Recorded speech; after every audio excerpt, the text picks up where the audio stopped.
आपल्याला निसर्गदत्त जी बुद्धी प्राप्त झालेली आहे, ती बुद्धी आणखीन पैलू पाडल्यानंतर किंवा उपजतच पैलू पाडलेलीच बुद्धी आपण घेऊन आलेलो असो, तर त्याला प्रतिभा म्हणतात, प्रज्ञा म्हणतात.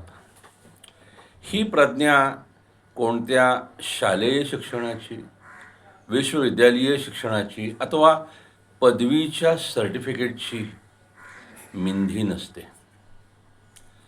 प्रतिभा ही निसर्गदत्त असू शकते किंवा विशिष्ट प्रयत्नांनी निर्माण केलेली, फुलवलेली असू शकते. ही प्रतिभा जागृत करून घेणे, प्रज्ञा विकसित करणे, हे आपल्या आद्य कर्तव्यांपैकी एक आहे की ज्या प्रतिभेच्या योगे, ज्या प्रज्ञेच्या योगे आपण त्या अनंताला गवसणी घालू शकतो, तिथं विलीन होऊ शकतो.